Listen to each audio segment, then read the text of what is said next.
It's time right now for more of our afternoon session. Please help me welcome the founder, chairman, and CEO of our host, Operation Hope, I just call him John Hope Bryant, and joining him in conversation, the president and CEO of Intuit, Mr. Brad Smith.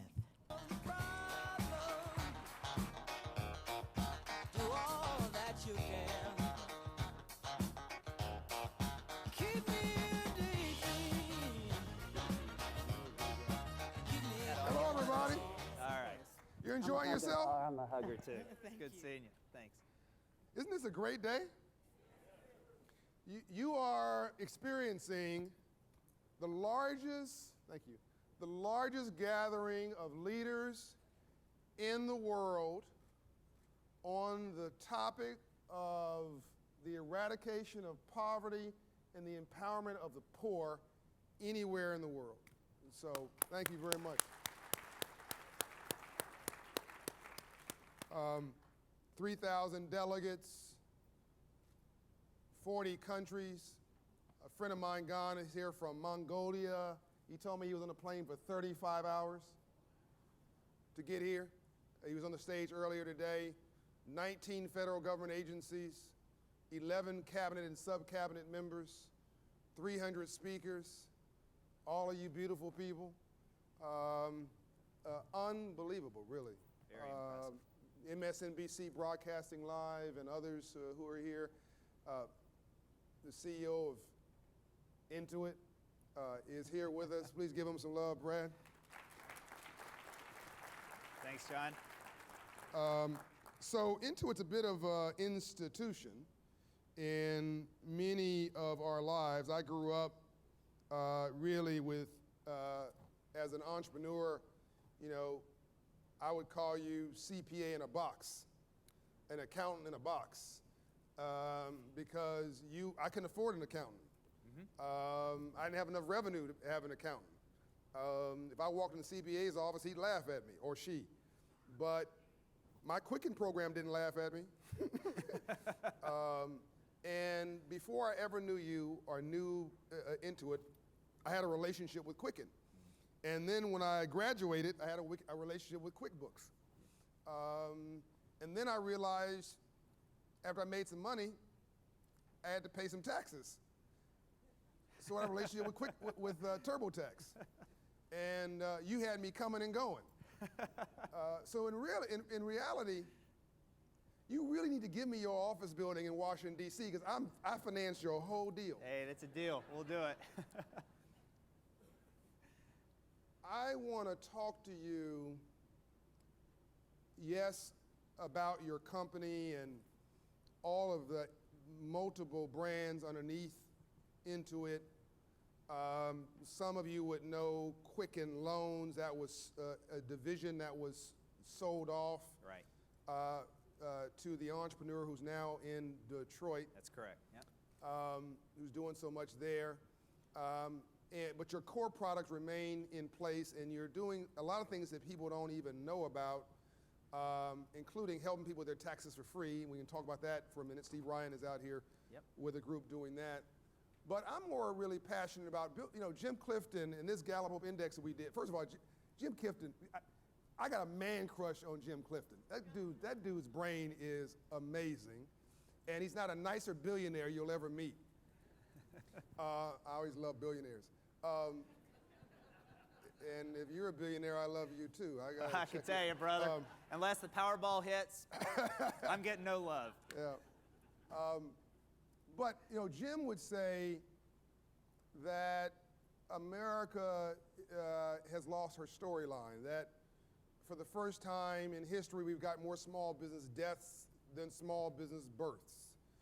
He has not heard small business and entrepreneurship mentioned enough in these discussions, and it's so important to him. His book, The Coming Jobs War, is brilliant because, and it really is a setup for your business and our conversation perfectly, because he realizes that every big business was once a small one. Yes. That Goldman Sachs was a guy named Goldman and a guy named Sachs that literally got off the boat from Europe, two Jews who had a vision and built something from nothing. Mm-hmm. that Walmart was Sam Walton with a pickup truck and a storefront, that UPS was Jim Casey with $100 and a bicycle, that Coca-Cola was a pharmacist with just a passion for creating this thing, and they sold it for $500. All of these businesses started with a dream, and we think big business and think it was always that way. We have the SBA administrator coming. All these people would tell you that it was all, and you, your business, know, only in America, I think, can you create something with two people, Right. Desk and Quicken, that ends up being a global enterprise. Right. So, what role do you see your company playing in the rebirth of a nation, of the rebirth of Ferguson? This may not seem to make a lot of sense initially, but I think there's a lot of future Steve Jobs sitting in Ferguson, Missouri. We haven't identified them. We haven't nurtured them. But a lot of small businesses can't afford all this expensive infrastructure. Maybe they shouldn't have it. But I see you really as a portable business. I see that you as really as the best shot an entrepreneur has, that has a answering service phone and a P.O. box address, and they've got their Quicken software on their computer that allows them to understand their ins and their outs. Is this an inappropriate way to describe sort of the growth engine for your company, or people who have great aspirations, whether they're families or small businesses? So that's the first setup. Yeah. So first of all, John, no, it's not an inappropriate question. In fact, you are the living case study. Our company started also with two people sitting at a kitchen table, our founder, Scott Cook, and his wife, Signe, and they were struggling to balance the family checkbook, and he said there has to be a better way, and that gave birth to Quicken. And then over 32 years, that turned into small business accounting called QuickBooks, and then ultimately the tax products. But what we're about as a company is financial inclusion. Our mission for 32 years is to improve our customers' financial lives in such a way they could never imagine going back to the old way. And we focus on consumers. 70% of families, they struggle to make it paycheck to paycheck. The biggest paycheck they get all year is their tax refund. Wow. It is the single biggest paycheck for 70% of Americans, and yet they have to go through 6 billion Repeat that hours. again? 70% of Americans, the biggest paycheck they get all year is a $2,800 on average tax refund. Wow. And so what TurboTax does is look for everything from earned income tax credit to child credit to 350 other deductions.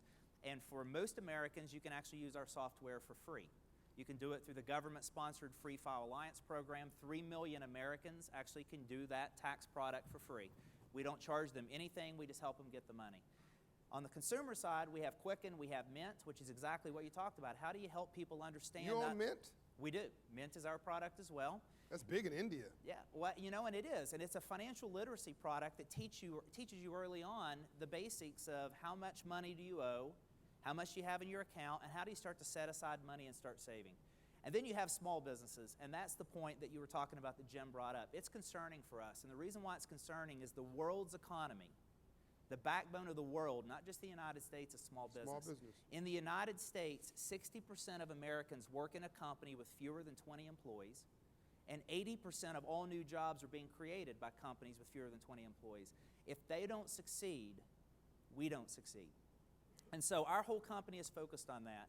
And the opportunity that we have before us is to find a way to do exactly what you said. We want to eliminate accounting so you never have to think about it. We want to eliminate taxes so you don't have to key anything in. We just get it done for you and find deductions. And we want to make it easy for you to put more money in your pocket so you can go out and fulfill your dreams. So Brad, one of the reasons I was excited about having we have a lot of CEOs here, a lot of important leaders, but one of the reasons I was excited about having a fireside chat with you is I really think that you are one of the rare companies that bridges old economy and new economy. And I really think you have a brilliant opportunity if you can embrace this new emerging entrepreneur we're talking about. Yeah. And I think your philanthropy should be, I don't mind you writing a check, you can certainly write one to me, but I really think that Ambassador Young told the guy who started, I think it was the 99-cent or the dollar store, the guy wanted to give some money to HBCUs. So you can do that.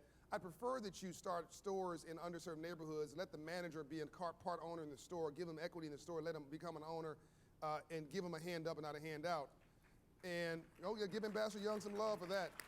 And by the way, that happened, and Andrew Young took not a dime for it. He took no credit for it. His name is not anywhere, but that was because of Ambassador Young.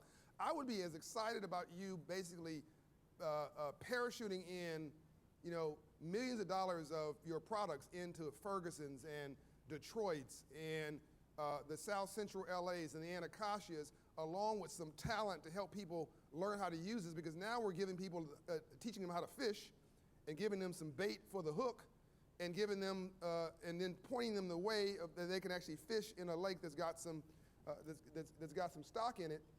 But I'm getting ahead of myself. Let me come back and say, in an environment where the Swiss watchmakers have seen a decline in watch sales for the first time in our lifetime because of Apple Watch, at a time where in 20 years, we're not going to be driving cars, most of us. Google's going to be driving your car. Apple, or all these companies are these self-driven modalities, which are technology-driven, which means insurance is going to have to reimagine because that's not as much risk tied to it. There's so many things, and Van Jones talked about all the churning going on in the economy that's causing people to think differently. So I'm in the car with Uber.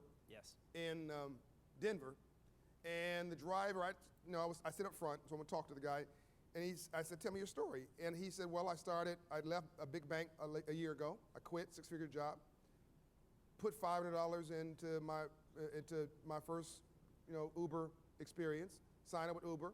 He said, a year later, I've got 12 employees. I'll do $1 million by December 31st. And I'm paying my drivers on average $2,000 a week. So it's a good job. And he started with Quicken. Yeah. Is this a novelty story, or is this? No. Okay. No, it's a part of our strategy. In fact, I want to go back one chapter to what you said earlier about what you would love to see us do is not just give money, but actually put these tools into the hands of people who then learn how to fish and do something with it. Mint is free. We don't charge any customer for Mint. So to be able to manage your bank account, it is free. It's always been free. Download it immediately before he changes his mind. It helps you understand very quickly. It'll download your bank account information, look back 6 months, look at where you spent, give you a 6-month forward projection, and give you tips on how to actually do a better job of managing your money. For TurboTax, the tax product, working with the government and through the e-file program that is out there, the Free File Alliance, 100 million Americans would qualify to have their taxes done for free using the software. If you make less than $62,000 a year or you're an active military, only 3 million today actually take advantage of it, but there's 100 million that we think should be doing their taxes for free using this product. And by the way, no company can cross-market you, cross-sell you, try to do anything. This is literally for you to be able to file your taxes, and we do that as well. And then the other piece I would say is now segue to the Uber drivers. Let's back up. Yeah. Now somebody's saying, what's the hitch? Right. Like, nobody gives me anything for free. Right. What's the hitch? What's the?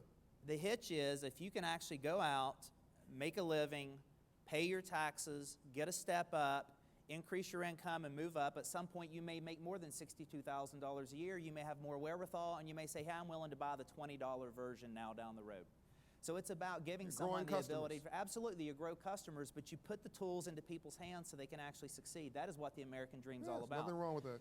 Now you talk about Uber. This is the amazing phenomenon right now, whether it's called the gig economy, the shared economy. There's between 30 and 50 million people who are working these jobs. And many times it is out of necessity, but also 79% of the time it's by choice. People now say, hey, I want to actually design the kind of work I want to do around the hours I want to do. And so what happened was this thing popped up, and this was a great example of how that problem that we started to see happen inspired a new product, which, by the way, is also free. QuickBooks Self-Employed. Here it is. An Uber driver can now get in a car. They drive, first of all, their kid to school in the morning. That's a personal trip. So they simply swipe left, and that'll count it as personal expense. Later, they pick John up, and they take him to this beautiful forum, and that's a business expense. They swipe right, and it's business. At the end of the day, it moves all their personal expenses into the personal category and the business into business. Come tax time, they press a button. It goes right into their accountant or right into the tax product, and their taxes are done. Wow. And so it is a way for you. And by the way, why is that important? Because if you are... Yeah, that's pretty cool. Yeah. What people don't understand when they're working part-time, if you are a 1099 contractor, is the government now considers you a small business. And now you have quarterly taxes, that you have to estimate, and at the end of the year, you have to file a different tax form called a Schedule C. And many people don't know that. So this product actually doesn't make you have to even think about it. You just swipe left or right. So those are the free kinds of products that we think are the core that will help people actually get the leg up and go be successful. So, okay, let's go deeper. Ambassador Andrew Young, who's on his way in now to join us, and by the way, the Andrew Young Foundation is in the lobby, and they have the Andrew Young Legacy Initiative that Tommy Dorch and I are co-chairing, and we want you to be a member of the Andrew Young Foundation.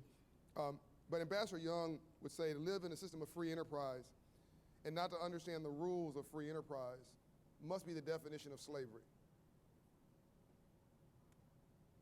He went on to say that he and Dr. King and others integrated the lunch counter, but they never integrated the dollar. He concluded by saying they did a decent job of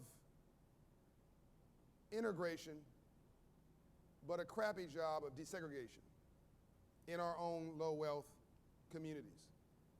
And that ties into our work with the Freedmen's Bank to get that building renamed in D.C. from Treasury Annex to Freedmen's Bank with Secretary Lew, which we'll hear a little later. And the lesson in finance that we never got, 150 years, a memo on money.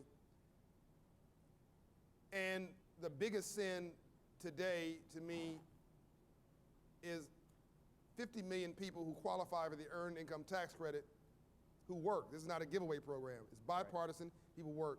But 10 million of that, Brad, people never get because they don't ask for it. Right. So $10 billion of Earned Income Tax Credit goes back to the federal treasury every year because we don't ask for our own money.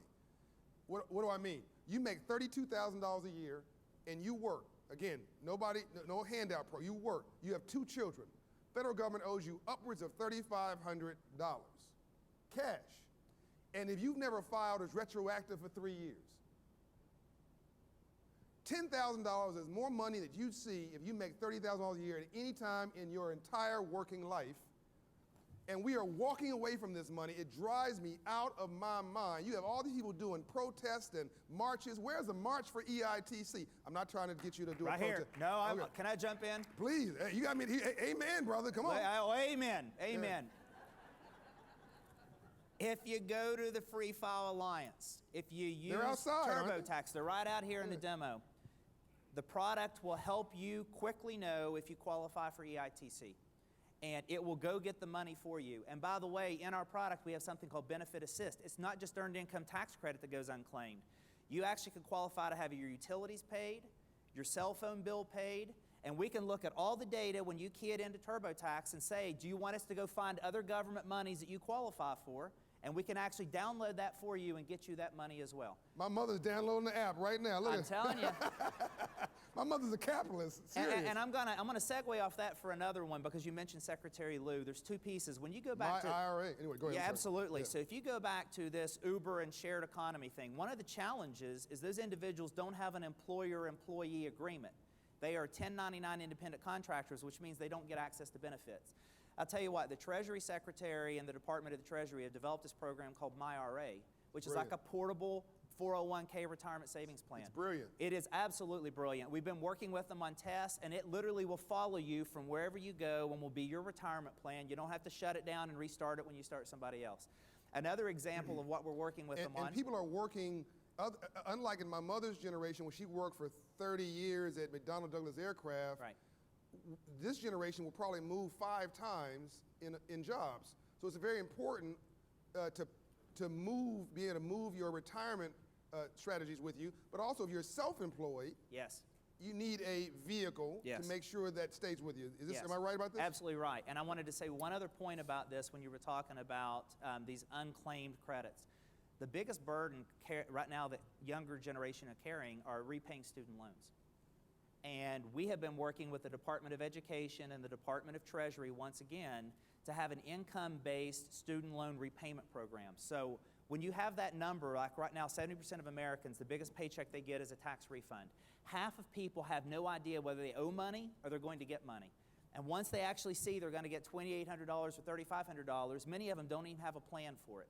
the ability to start teaching at that moment, to say you can actually set some of that aside and put it in a MyRA account, or you can start paying off your student loan, and we can actually start sending some of that money that way. It really helps people get out of that burden of debt. And Brad, this is so, look, if you haven't taken anything else from this conference today, please listen to this, what I'm about to tell you. A third of all Americans would have to sell their car to raise $3,500. A third. And you know who they are. There's somebody in your family, do I see some heads nodding? Who are in this exact situation. They're living from paycheck to paycheck. That's right. They think they're broke. They're asking you for a loan. Boo-boo is sleeping on your couch. Come on, talk to me. Everybody got a cousin Boo-boo. You got Boo-boo, I've got Bubba. Yeah. Boom. Boo-boo and Bubba. It is what it is, my friend. You're trying to place my accent. I just helped you out. Go ahead.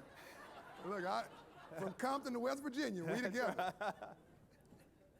And it drives me crazy that while Boo Boo and Bubba are asking working people who are just barely getting by for a loan, if they're working anywhere and making less than $50,000 a year, which is half of America, you are owed a check from the federal government. It's not even debatable. The only question is how much the check is. If you are single, no kids, but you work, you're owed a check. All you got to do is amend your tax returns and file for it, and the money will come back into your bank account. That's a good reason to file for taxes, and it's a good reason to have a bank account. You're looking for 2 reasons why you should have both. There's your reason. But if you fit that profile I mentioned, that $28,000 teacher, that $32,000 whatever, then you've got, and you've never, and if you don't know what I'm talking about, you go home and say to your cousin, your friend, your girl, you ever heard of EITC? If they say, what are you talking about? They qualify.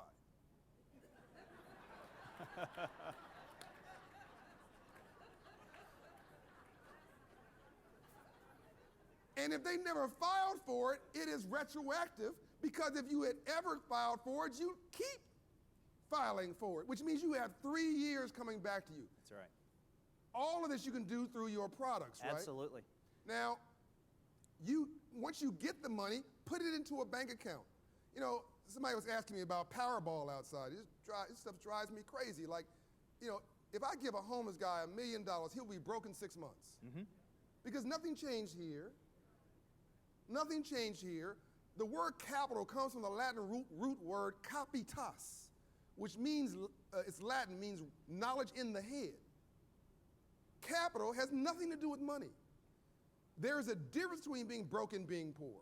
Being broke is economic, but being poor is a disabling frame of mind and a depressed condition of your spirit, and you must vow never, ever, ever to be poor again. So my mother will be wealthier than most lottery winners, because my mother knew, she told me, the man will set your salary, I decide my income. She knew that when your outflow is more than your inflow, your overhead will be your downfall. She knew that she had to put some aside, save some money, spend less than she made. It was some very basic lessons, but she stuck to it. She knew she had to have a bank account. Mm-hmm. She knew she had to have low interest loans. I'm sure she has used your products. And I'm sure if she qualified for EITC, she was all over it like a cheap suit. Whatever was available, my mother was on it. Mm-hmm. And what I'm saying is that here's a working woman. Bought and sold 4 homes, put kids through college, lives with no debt, has an 800 credit score, which makes her sexy. Sexier. But here you have somebody win the lottery, and 5 years later, they are dead broke. Yes. Or, 70% of NFL players bankrupt 5 years after retirement. 84% of NBA players bankrupt 5 years after retirement.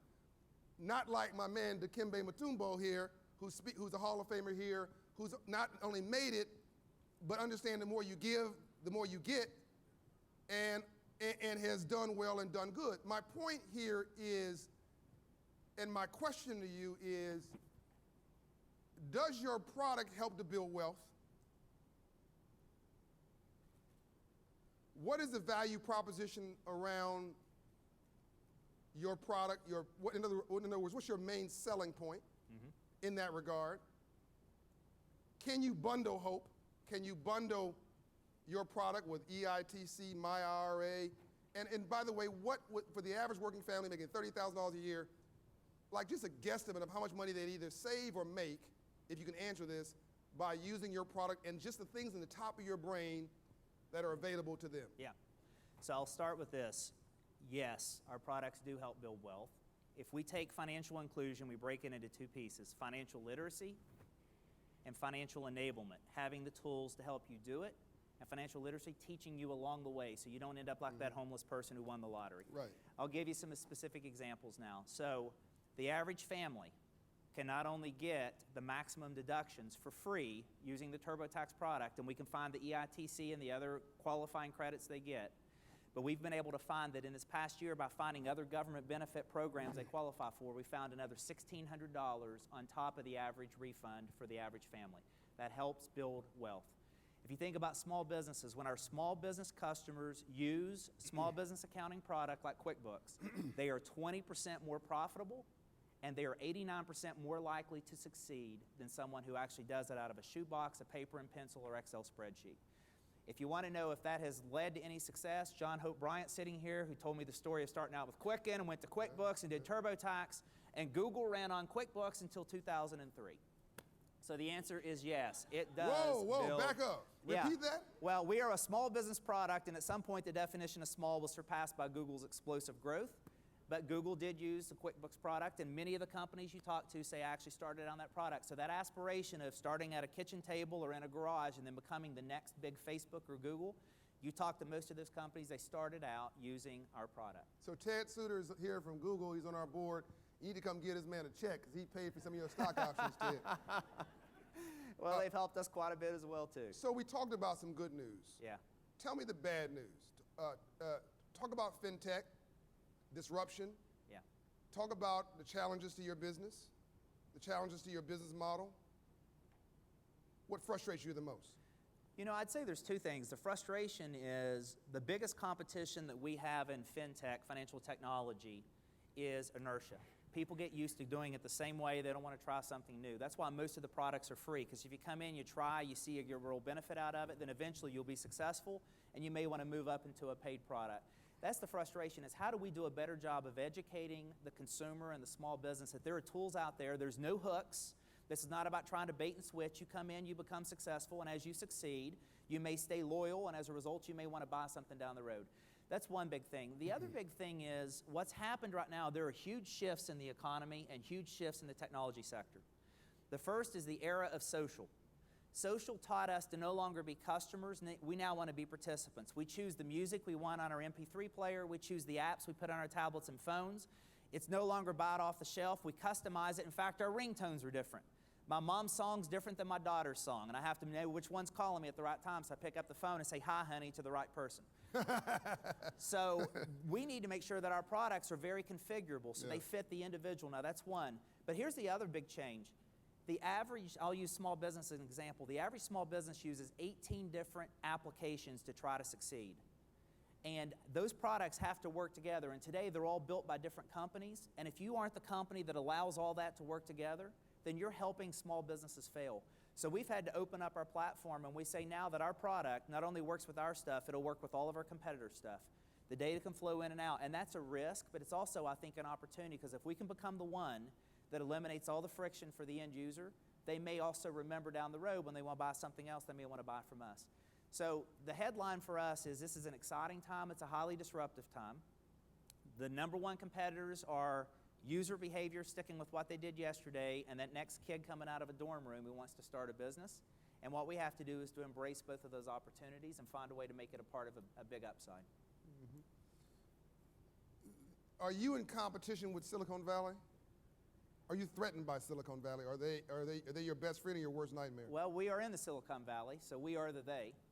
We sit right there in the mountain view. And the answer is yes. The answer is yes. We today have competitors that are being born every single day because all you have to do is be able to write some code and put it on a mobile phone. And we have to be able to embrace that. The thing I ask our team to do is show me a competitor that I hadn't heard from or heard about last month and tell me the 3 things you love about them. Because it's too quick to say we're big and they're little and they're not going to be scary. I want to hear what are the 3 things that we admire about them. And then what I want to know after that is what can we do to actually do that? And if we can't, should we go buy them? And so that's really the game plan we have in the Silicon Valley. They're competition and they're friends. Yeah. Yeah. So Brad, I like you. You're You know, I'm glad you do, brother. Because my middle name's Bub and I'm coming to your couch tonight. I'm hanging with you. You can hang with me. You're a cool dude. You can hang with me anytime you want. So you're digging these socks here too. You may not be a billionaire, but you're rich. I like rich people.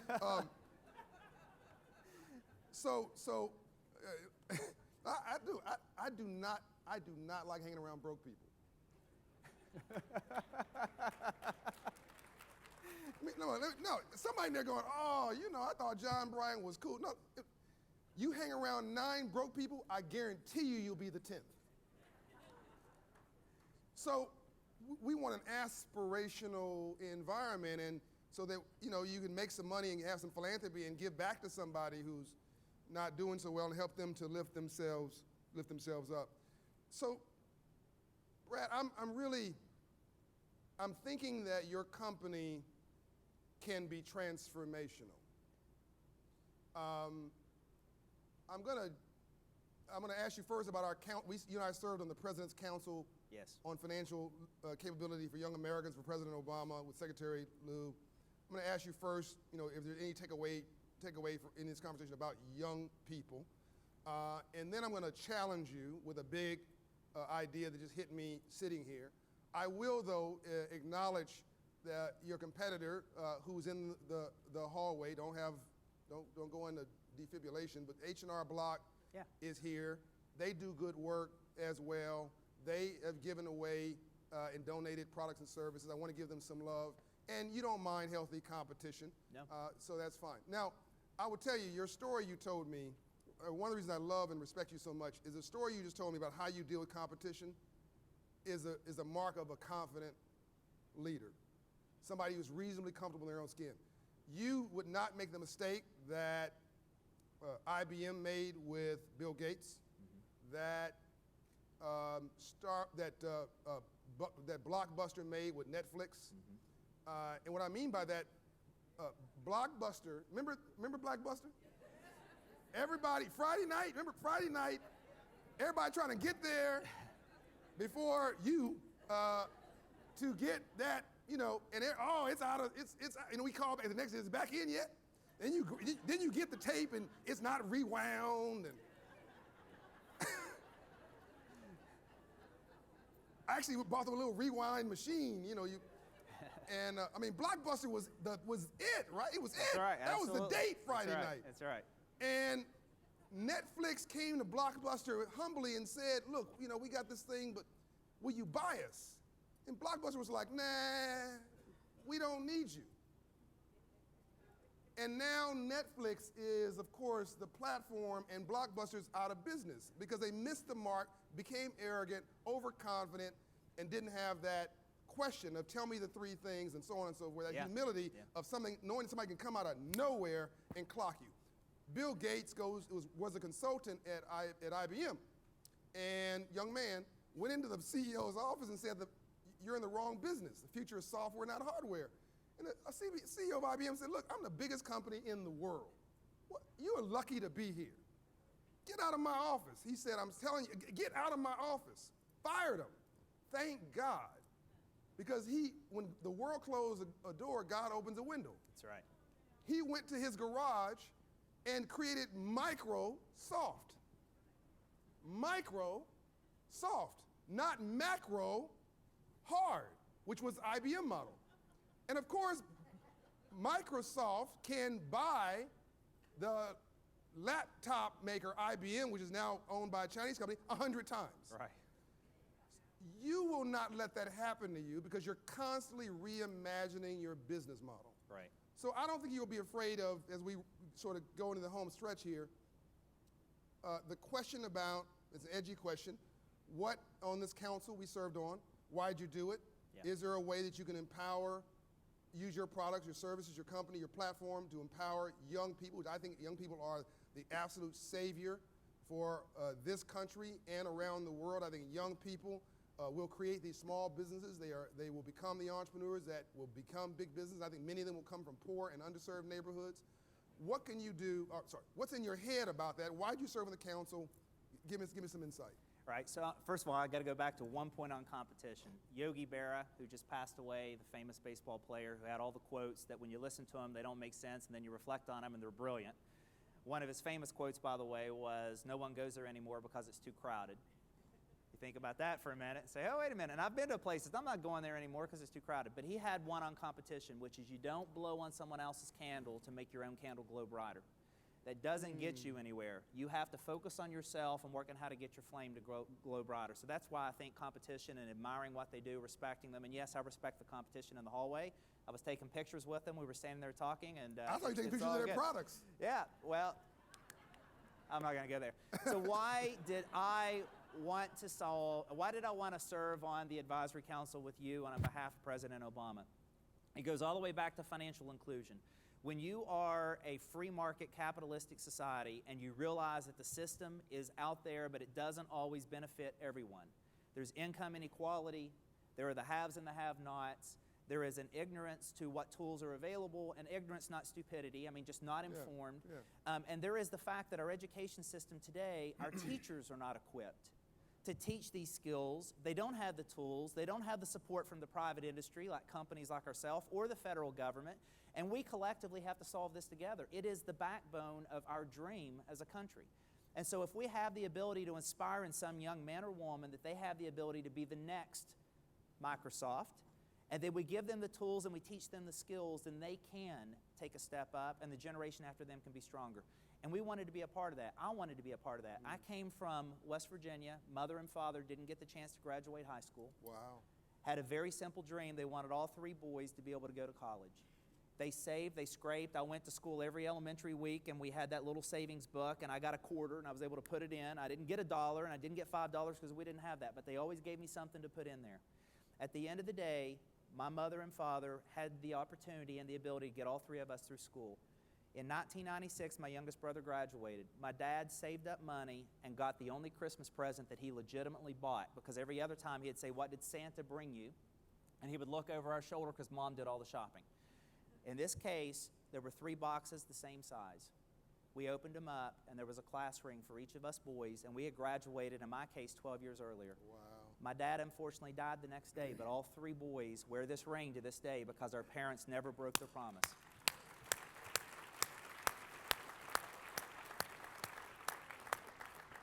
So John, that's why I served. I understand what it's like. I've lived it. I have an opportunity to give back, and I want to be a part of people like you and people who sat around that council, and we can lean in and make it a part of the solution. So that's why. You almost made me cry, man. Well, make your bed up on the couch. I'll be there. No. My mother will receive you and cook you some nice Southern meal. But no, look, the reason that I teared up is, you know, his story is not very different from a black family from Alabama, or, you know, and it just drives me crazy how we get all wrapped up on race. We start saying the white man this and the Asian man that and the Latino man. You know, racism really is stupid, because DNA shows that 99.9% of all human DNA is precisely the same. Right. And 1/4 of 1% of DNA governs hair color, eyes, complexion. And so we are literally digging in the wrong holes. We are literally arguing over stupid stuff. I did my DNA test. I may be your cousin. But I'm 61% Cameroon, African. I'm 26% European. The rest is Asian, Indian, and other, which means if I hate black people, I hate myself. If I hate Africans, I hate myself. If I hate white people, I hate myself. If I hate Latinos, Asians, I hate myself. And self-hate is the worst hate. So so when I hear your story, the reason it teared me up is I felt you, man. I can feel that because I grew up in a struggling neighborhood, and you came from nothing, made something for yourself, and now I know why you care so much for the poor and the underserved, and you changed your schedule 3 times when I talked to you over the last 3 months, because it was no, yes, no, sorry. Then out of the blue, John, I'm coming and bringing my team to Atlanta. Can you give some love to Brad? Thank you. You're a good man.